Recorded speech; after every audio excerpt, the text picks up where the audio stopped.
क्या तुमने कभी सोचा है कि इतनी प्रार्थनाएं करने के बाद भी हमारी इच्छाएं क्यों पूरी नहीं होती? क्यों कभी कभी ऐसा लगता है कि भगवान सुन ही नहीं रहा? ओशो कहते हैं, भगवान नहीं सुनता क्योंकि तुम प्रार्थना नहीं करते, तुम सौदा करते हो। यह बात जितनी साधारण लगती है उतनी ही गहरी है। जब तुम भगवान से कुछ मांगते हो तो तुम प्रेम में नहीं हो, लालच में हो, और लालच कभी आशीर्वाद नहीं बन सकता। प्रार्थना का अर्थ है समर्पण, मांगना नहीं। लेकिन तुम कहते हो, भगवान मुझे यह दे दो, मुझे वह दे दो।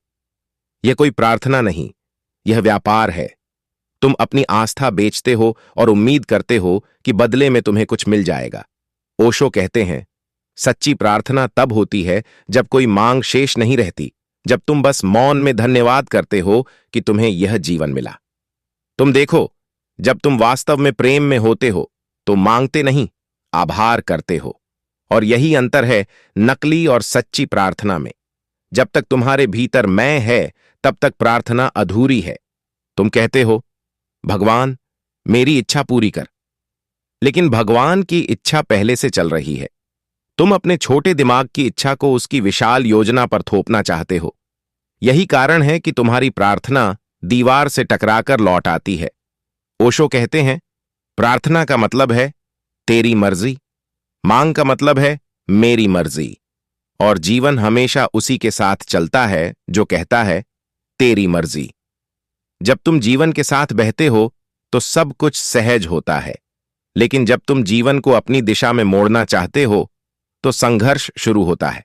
तुम सोचते हो, भगवान मेरी सुनता नहीं, पर सच यह है कि तुम उसे सुनते नहीं।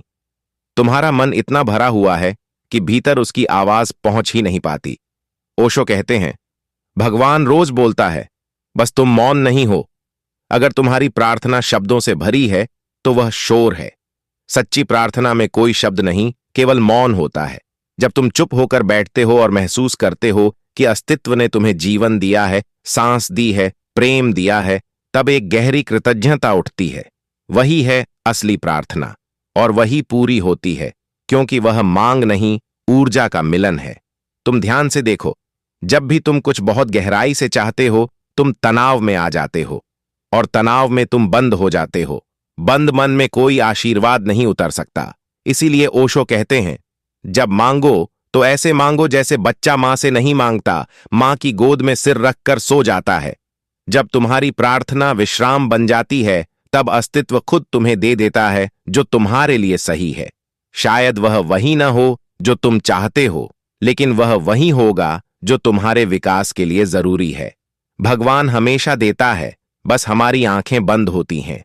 हमारी प्रार्थना पूरी होती है, लेकिन जिस रूप में हमने चाहा उस रूप में नहीं। इसलिए हमें लगता है कि कुछ नहीं मिला।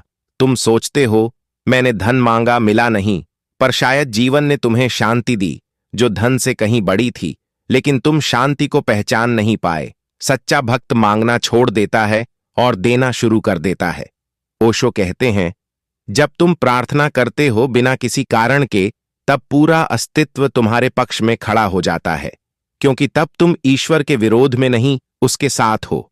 वह तब मुस्कुराता है और कहता है, अब यह बच्चा समझ गया। सच्ची प्रार्थना शब्दों से नहीं, सांसों से होती है। जब तुम हर सांस में आभार महसूस करते हो, तब हर क्षण आशीर्वाद बन जाता है।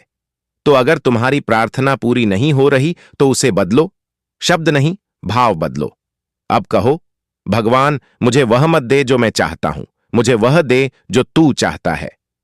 यह वाक्य ही जीवन का रूपांतरण कर देगा। तब तुम्हें समझ आएगा कि भगवान कभी मना नहीं करता, बस सही समय का इंतजार करता है। जब तुम्हारा मन शांत और ग्रहणशील होता है, तभी वह दे सकता है। जैसे धरती को बीज तभी मिलते हैं जब वह तैयार होती है। प्रार्थना का मतलब बीज बोना नहीं, खुद को उपजाऊ बनाना है। और जब तुम तैयार हो जाते हो, तो जो तुम्हारे लिए है वो खुद चलकर तुम्हारे पास आता है। तब प्रार्थना कोई घटना नहीं रहती, वह तुम्हारा स्वभाव बन जाती है। ओशो कहते हैं, जो व्यक्ति बिना मांग के प्रार्थना करता है, उसके जीवन में चमत्कार रोज घटते हैं। इसलिए अगर तुम चाहते हो कि तुम्हारी प्रार्थना सुनी जाए, तो बोलना छोड़ दो।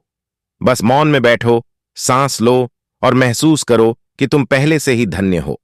और तभी तुम्हारी हर अनकही बात भी सुनी जाएगी, क्योंकि तब तुम ईश्वर से नहीं, ईश्वर के साथ हो। धन्यवाद।